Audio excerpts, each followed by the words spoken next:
Hello, universe. Welcome to Pickathon Podcast, episode 14. I'm your host, Zale Schoenborn. I'm the founder of the Pickathon Music Festival. You know, it's only like a week and change away, like 12 days when you hear this podcast, if you're listening to it when we release it. It's getting exciting. So the farm is really kind of ramping up. There's tons of stuff happening out there. We're building like crazy right now. The neighborhoods, which you've been kind of hopefully following maybe a little bit online. And if for folks that have no idea what I'm saying, we kind of build a whole festival using kind of the scenic landscape, and we build all the venues into the farm using the time of day to keep people in the shade. And then at nighttime, move them out to the meadows. All those settings are built actually nice, cool spots on the farm, groves and little canyons and whatever we got. We use the snot out of them. That's how we think of the festival during the whole time of the day. It's just basically no one's in the hot sun. And the teams we have building the neighborhoods this year, there's 11 of them, and they are absolutely kick-ass. I can't tell you. I'm excited for you to see how amazing. It's kind of like we're starting to grow a bunch of PSUs. So if you've been to the Pickathon and you remember the tree line, which turned into Cherry Hill. Now everybody's kind of up in their game and everything is kind of getting more fantastic. That's just going to happen over years, but this year is going to be special. And today, our guest is from Butcher Brown, Andrew Randazzo. And yeah, jazz is kind of what they do. It's a fusion. They call it solar music. We'll get into it.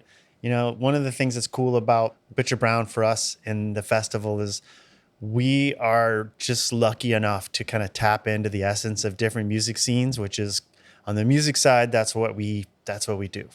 And we try to bring that kind of discovery, the idea that these artists are like, you know, this is what's happening in the music scenes. And we're trying to like tap in now. It happens that those artists end up kind of going on to big things often. So in any given year, you look at our lineup, you're like, well, I don't know any of those bands. And then the next year you look at them, you're like, oh my God, all those bands were at Pickathon? No way. That's impossible. It is possible. And it happens every year. Everyone kind of forgets because they always look back and they're like, oh my God, all those bands are playing stadiums and Grammys. And, you know, it's just have faith in the best music is the mantra. It's a tough festival model, but we're 24 years into it and enough people kind of come and believe.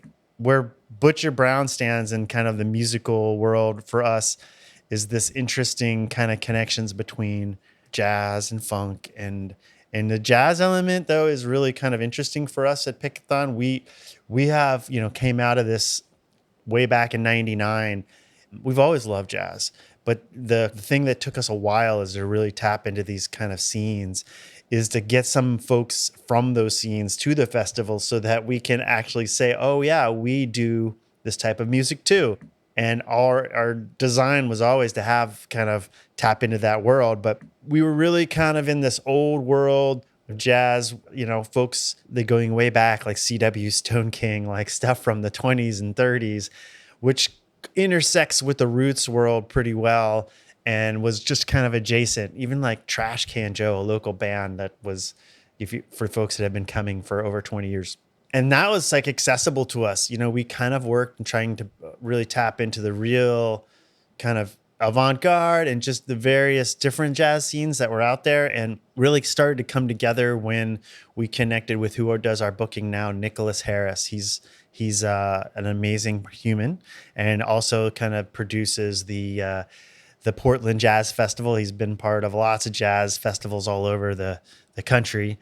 And, I'd say that there's lots of little things, but the big milestone for us, 2015, was, having Kamasi Washington's first festival appearance at Pickathon in the Galaxy Barn, which was only for like 200 so many people, and then out on the Mount Hood stage.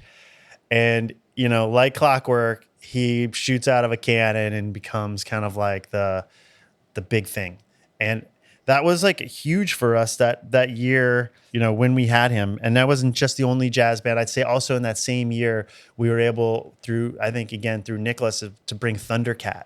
And Thundercat was just starting. He was kind of cool and just blew minds. And it was those two bands, Kamasi and Thundercat, when we're like, okay, we planted this flag. We're like legit doing what we wanted to do and kind of pulling that essence of that scene. And it was just short order from there where we were able to pull in Micaiah McCraven and Ghost Note was an incredible fusion band, kind of in the vein here. Lots of crossover bands, lots of R&B mixed with jazz, lots of that, and kind of all culminated. Well, Pres Hall was in 2019, a little bit more on the traditional side. 2022 was a really big kind of seminal year for us and kind of focusing on featuring like the London jazz scene. We had Sons of Kemet, we had Nabaya Garcia, we had Emma Jean Thackeray. And then, we also locally had Nate Smith and Kinfolk, who is just unbelievable drummer. We've had Corey Henry in the past. Like, it's coming together. And so like this year we're kind of just continuing that with Butcher Brown and, a little bit related bands, but kind of an R&B jazz, like Say She, who's actually, the band is Oregon, if anyone knows them. Kind of sideways bands like Mike Dillon and Punkadelic, Mono Neon, on the bass, kind of inventing his own funk jazz world. And, Butcher Brown is right there with them. Also kind of like there's this Latin jazz. I like to think of it as kind of related. It's a lot of that world, like Nova Lima from Peru is coming, and they kind of do this jazz Afro fusion kind of Latin thing. Even a band that's from Colombia it's not absolutely in like the American jazz, but like the Meridian Brothers, they have this kind of cumbia, kind of Cuban jazz kind of leans. And, you hear hairs of this in a lot of the music coming like out of Africa, that View Facatore. There's a little bit of it in some of the other bands we have in that world. And so it's kind of coming in from all directions for us. But, one of the things that this year you're going to kind of notice is it's such a broad influence, jazz. And jazz is kind of thrown in a label. And you could also say the thing about funk or rap or jam. A lot of bands are kind of putting it all together. Music genres are kind of breaking down. You're not kind of having these buckets of, oh, this is that type of band. Everything is kind of more that people have exposed, the more things are popping up on, listening to everything. Bands are kind of creating everything at this, like they're bringing in lots of things and you can't really bucket them. I think it's cool. It doesn't necessarily destroy these genres. I think it just makes them better. And so that'll be something I'm excited to talk about with our guest today. And so with that, let me introduce Andrew from Butcher Brown.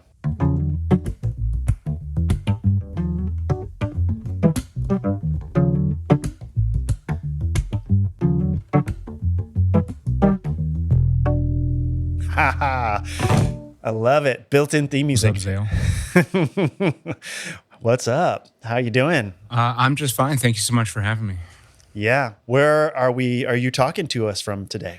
I'm at my house in Richmond, Virginia, in the Churchill neighborhood. For those that know Richmond, I'm over by Chimborazo Park. Nice. And it's a beautiful day outside. It is summer. Did you grow up in Richmond? Is that your hometown? No, I grew up in Arlington, Virginia, but I moved to Richmond. I lived in Arlington for like 13 years, but I've been in Richmond now for 15. So Richmond's kind of become my home. I've been here since 2008. Was Arlington's right outside of DC? Yeah. Yeah. So it's kind of like a suburb kind of DC, or is it kind of you think of its own thing? It's a suburb of DC. Richmond's a fascinating place. Space bombs from there, right? Isn't that correct? Yes. Yeah, the studio. Who is the gentleman that leads that up? I forget his name. Matthew E. White. Yes, Matthew E. White. He's great.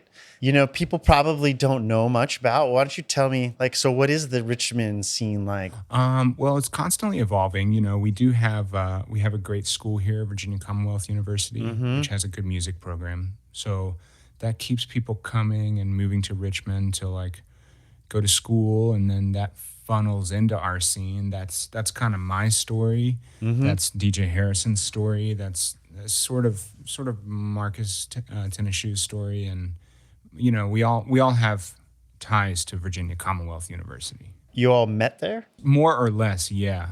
So I was a classmate with DJ Harrison. Tennishue had just graduated when I started there. Our original guitar player, Keith Askey, and I were in school together the whole time.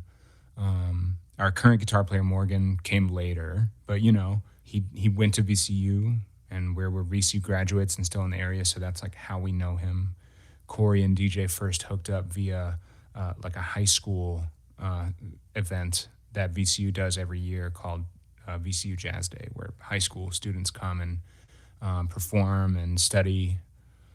So yeah, it's all tied into Virginia Commonwealth University. We're all Rams of some sort. Is everybody else is from Richmond, or they all kind of moved there for VCU? So Corey's from Virginia Beach, and Corey was never actually a student at Virginia Commonwealth, but so Corey's from Virginia Beach. I'm from Arlington. DJ Harrison is from outside of Richmond. It's called Chester, and Teneshu and Morgan are Richmonders, born and raised. I actually grew up in Kentucky, so like in northern Kentucky, but. And, when I went to I was afraid you were going to say Southern Kentucky. I went to University of Kentucky, and we'd always go to Knoxville. And so that's as far as I'd ever kind of end up in Tennessee. But I mean, and then I'd kind of over in Virginia, my actual parents, my dad actually built a cabin right outside of DC, about 45 minutes in the Bull Run Mountains there. So beautiful. Yeah. And I just never made it to Richmond. It's one of those places that I hear cool things about. Like it's a cool, interesting like culture, right? There's a lot of food and music and all kinds of things there, right? Great food, a big art scene. I mean, it's just a beautiful place to live, honestly. I've considered moving other places for my career, because there's other towns that are more suited to being in the music industry for sure, but I just love it here. I love living here. It's easy to live here, and it's just it's a nice place to come home to. When you guys were starting off, you worked with was it a local producer there? Was his name? Well, I wouldn't really say that I worked with him, but his name is Obliv. Yeah. Back when I found about him, it was called Brad O, but it's since kind of changed to Obliv. But he's a beat maker here in Richmond that, DJ introduced me to him, and we were probably all perhaps introduced to Obliv via DJ. I can't speak for the other guys, but DJ is definitely the guy that introduced me to him. And, it was sort of when I was 18, 19, 20, it was what I was on, Obliv beats, and it's what DJ was always listening to. And it's cool. It's sort of like in the style of like a Mad Lib or something like that. Yeah. But he's a local legend around here, but people all over the world know about Obliv, which is amazing to me. And that's the power of the internet. And, when you got it, people recognize it, and he's got it. So, shout out to Obliv for sure. Big early and unique influence on us musically, I'd say. Because, you talk to a lot of different bands. If you were to talk to other bands similar to us, you probably hear a lot of them talk about their influences being Herbie Hancock, Chick Corea, maybe D'Angelo, maybe Jay Dilla or Madlib, or this kind of world. But Obliv is a unique influence for us. I don't hear a lot of other bands talking about being influenced by Obliv. So shout out. Yeah. So tell me this. So that you guys all met.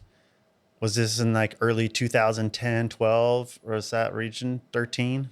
Yeah, I mean, I can tell you exactly. I met DJ in 2008 as soon as I got to school. I met Marcus shortly thereafter because he had just graduated and he was on the scene, and I was sort of the new kid in town. So me and DJ and Marcus started playing shows around Richmond as a trio.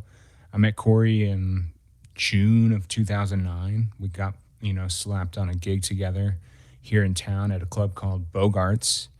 And DJ was on that gig, so that was kind of the first time all three of us played together. And from then, we just, we had an instant chemistry, and we just kept working together. Keith, our first guitar player, was just around. I wasn't actually the first bass player for Butcher Brown. It was a guy named Chris Smith. Oh, really? New York. Yeah. So that's sort of like where the band started. And then, long story short, people come and go from bands. Yeah. Morgan came around probably around 2012 or 13, if I'm estimating correctly, and he was going to attend VCU, and he was sort of the new kid on the block and this young guitar player that we were all pretty enamored with. And he had a band called Future Prospect with a bunch of good friends of ours. And, Butcher Brown and Future Prospect did a bunch of double bills together. And then, it came time for Keith to pursue other avenues. And so Morgan stepped in. And that's the same time Tennis Shoes stepped in as a full-timer in the band. And that was probably about 2015? 2015.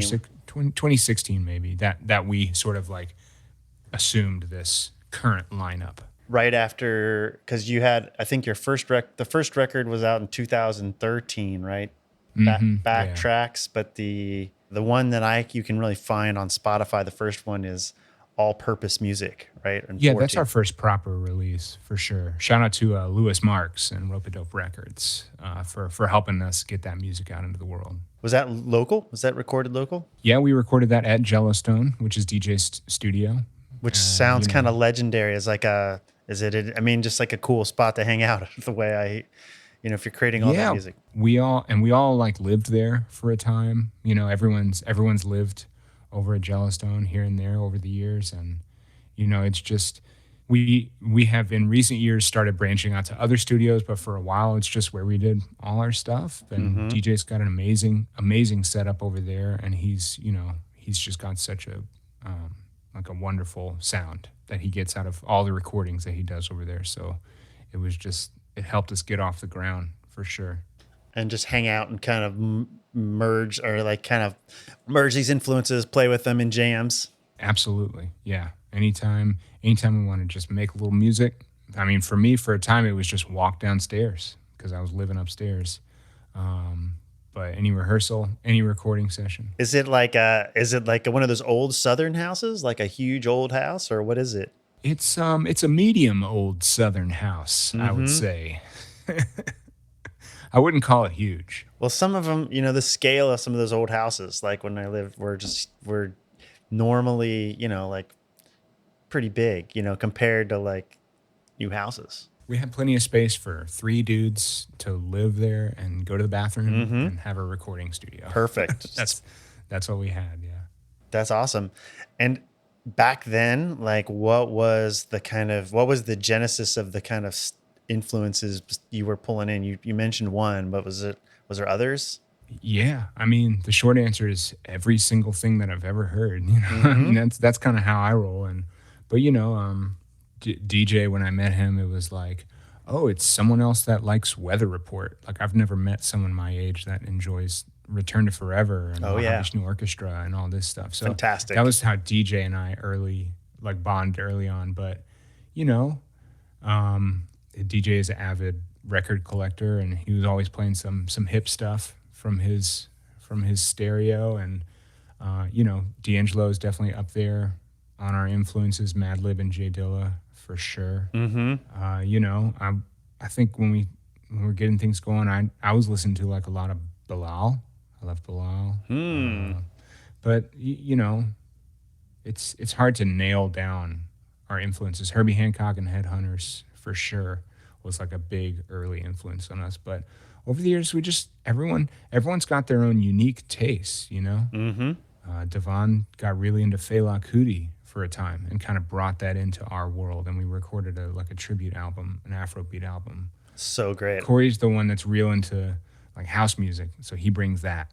Mark Tennis Shoes really into like this sick sort of like new wave 80s style music, so he brings that. And everyone is like comfortable in their own identity and bringing that to the table, and that's kind of what you get when you hear us. It's cool. Like if you go back through your catalog, there's actually a couple of these that I really wanted to hear.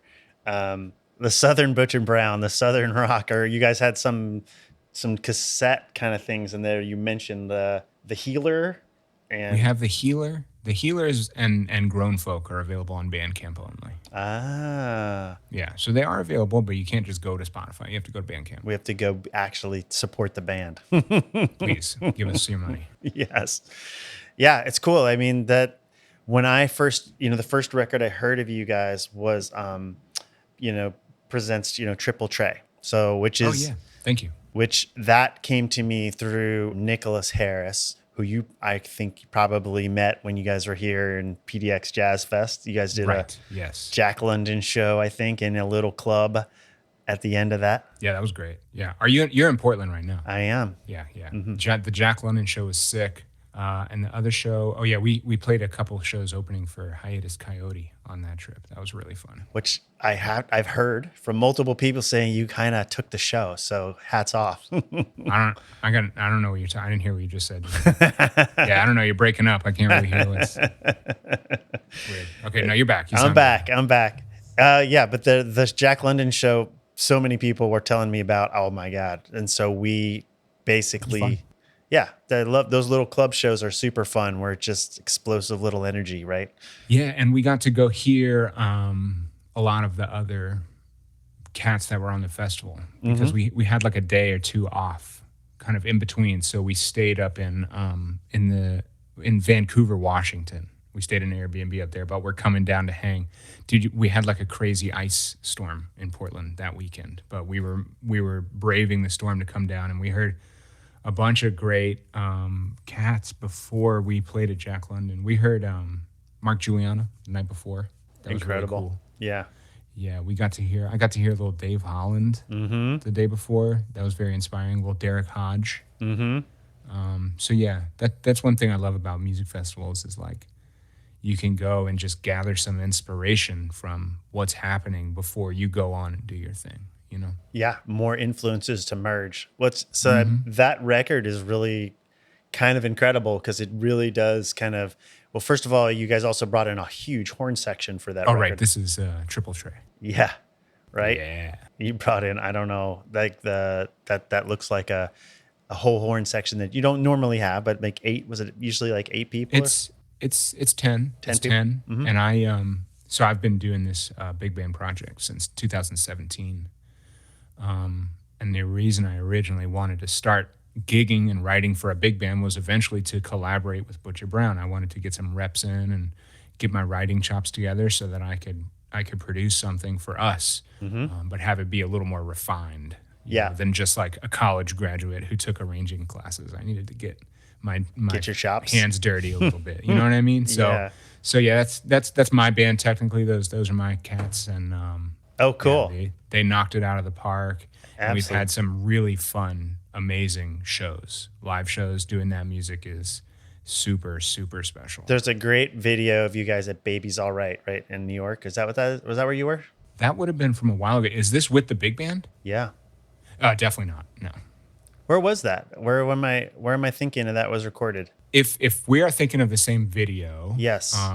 It's at a club here called Vagabond. Wow, it looks so much like a club I'm used to.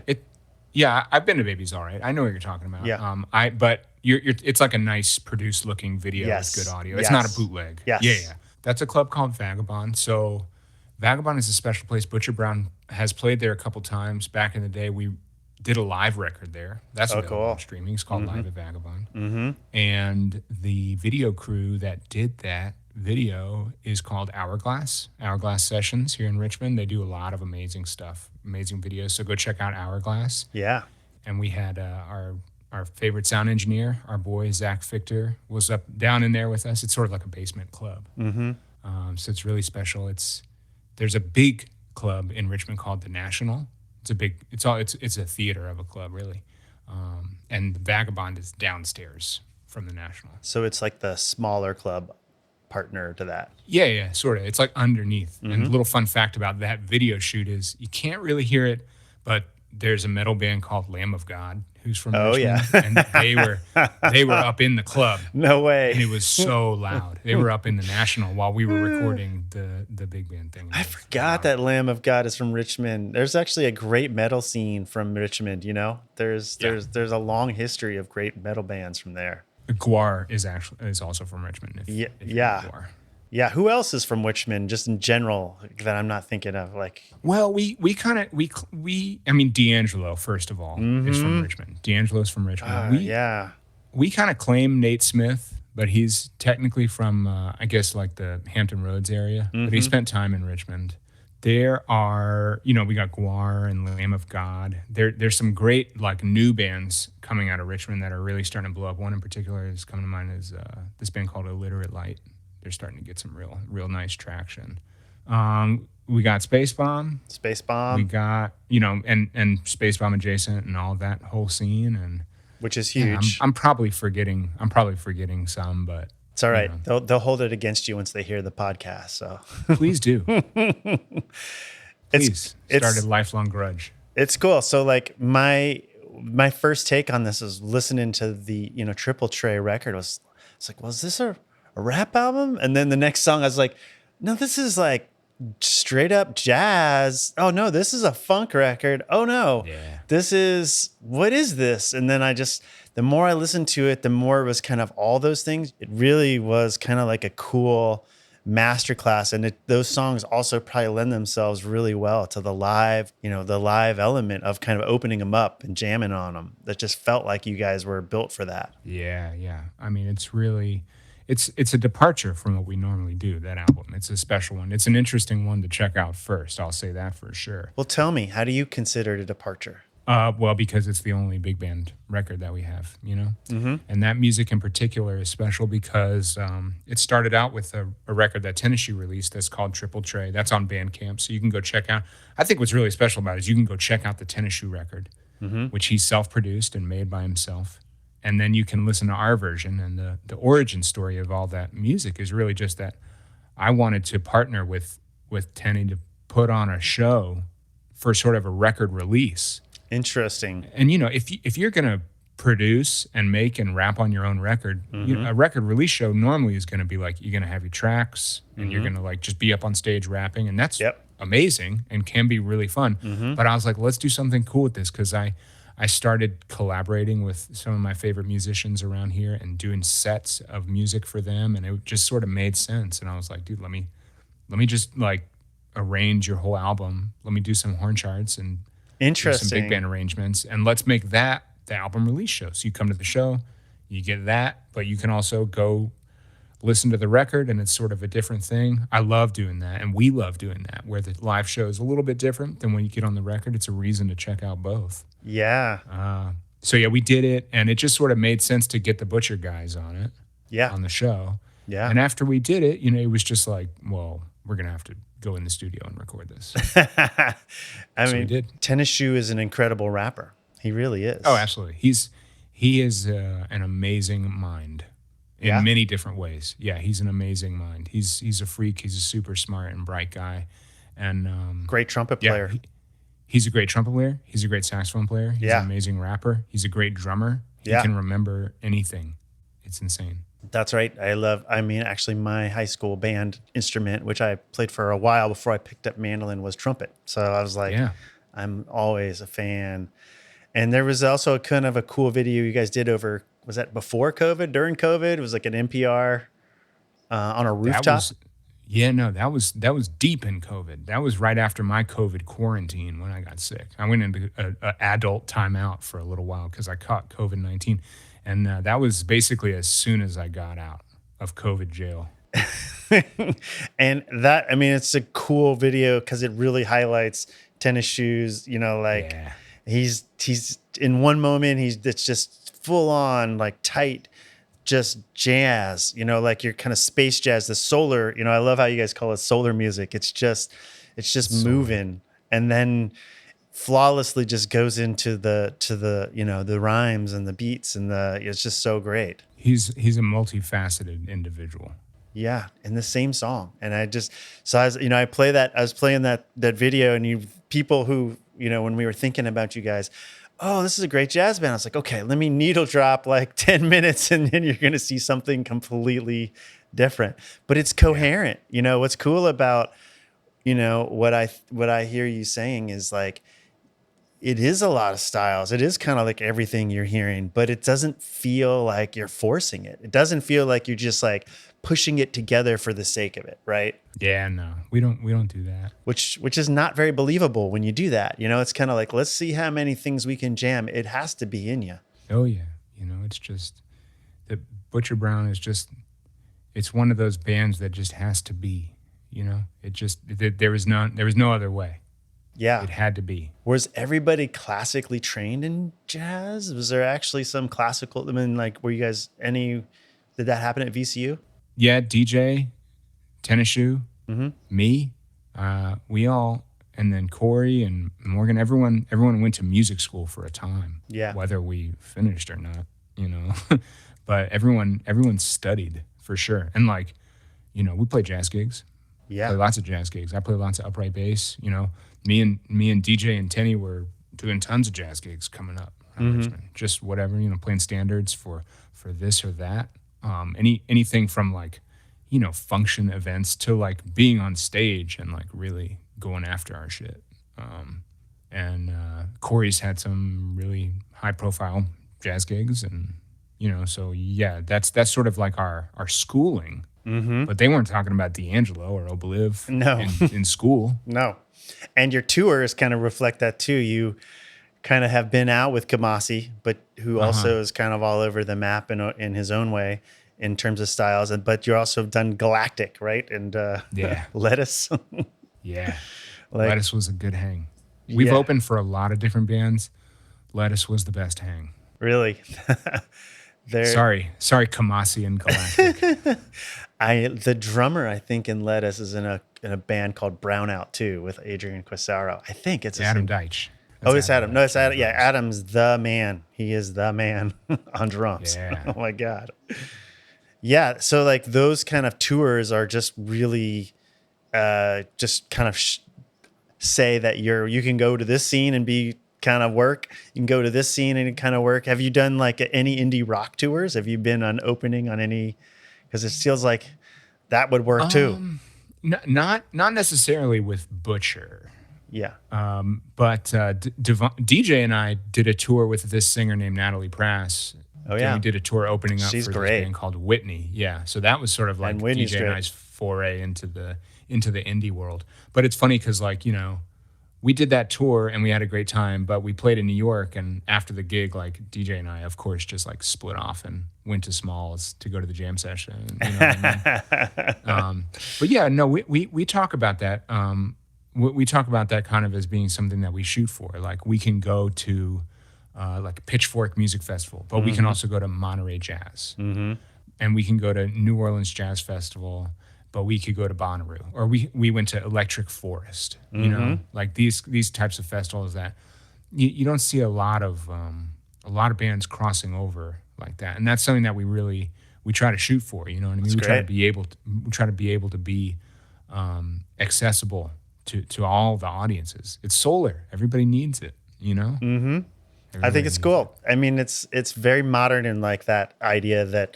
Yeah, all these styles can go together, and it doesn't really have to be in a single box, right? It just can be. Yeah.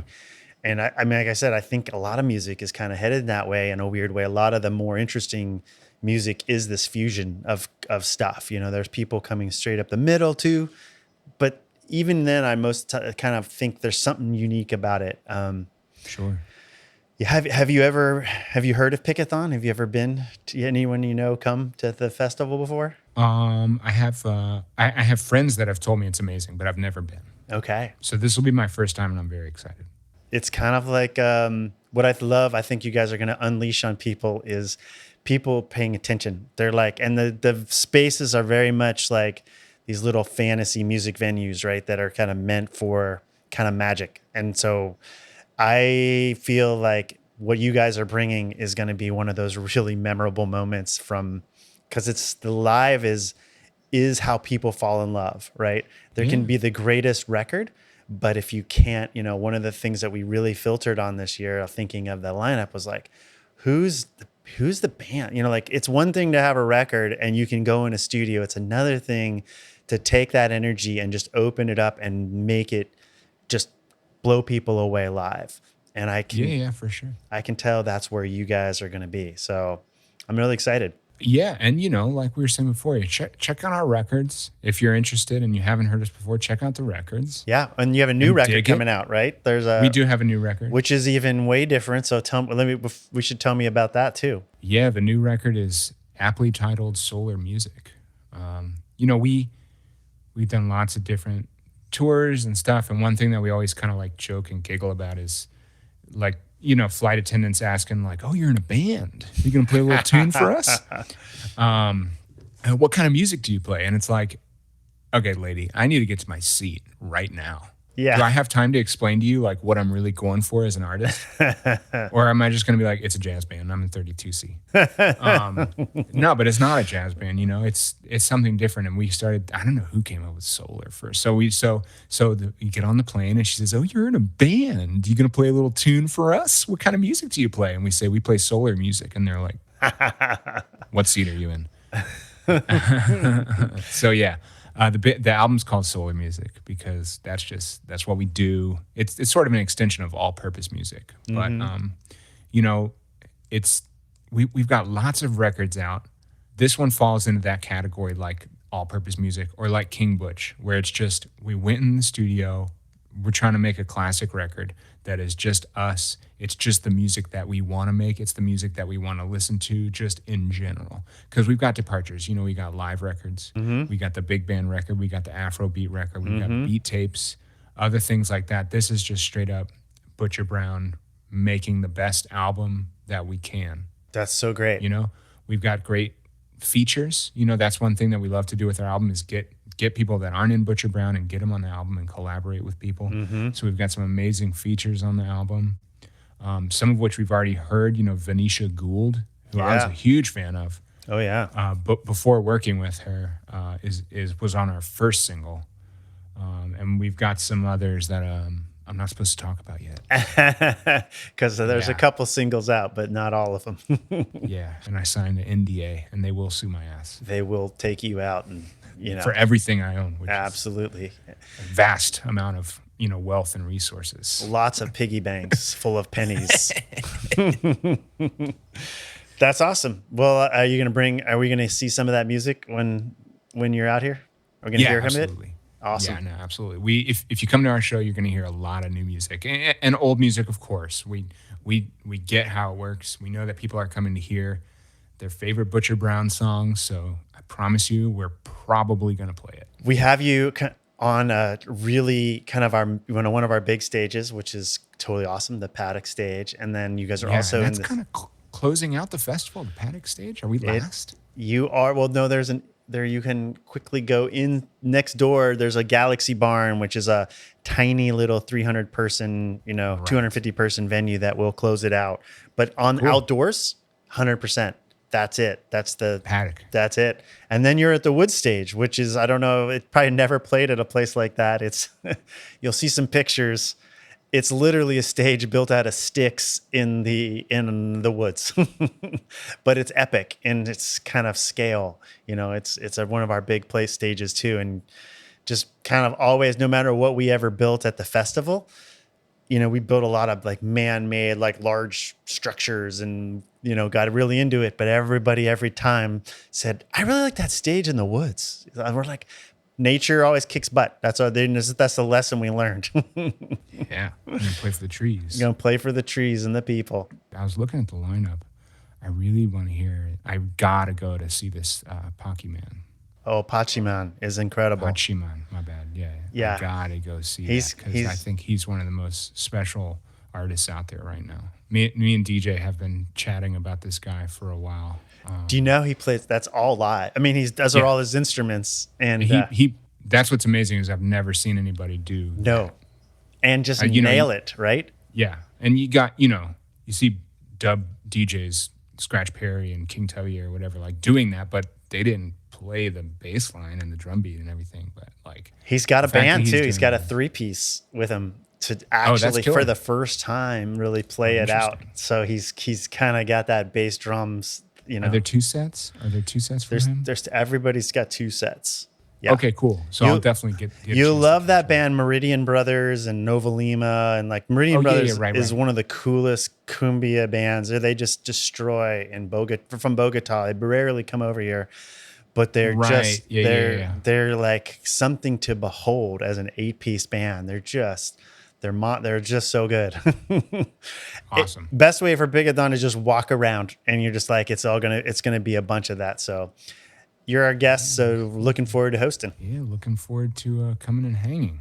Cool. Well, hey, you want to play us a little outro song? It's been really great having you as a guest today. Love to kind of take us out like we did on the intro with some outro. Should it be the same? It could be whatever you want. And That's the only song I know how to play. We'll do it. Let's do it. It's my theme song. And with that, everyone, this has been the end of episode 14. We've been really loving talking to Andrew and Butcher Brown. Going to be an exciting year to have them. And join us next week. We'll be back with episode 15. Peace. Thanks, Andrew. Thank you, Zale. Yes. Looking forward to Pickathon. Bye. This episode of the Pickathon Podcast was produced by Zale Schoenborn, Tanner McCullough, and Evan Throckmorton. Our artwork is by Travis Bone, and additional support by Ryan Stiles.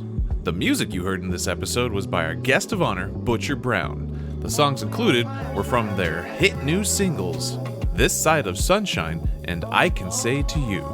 Thank you to the whole Pickathon family, and like Zale said, we'll catch you all next week. Do we really have control?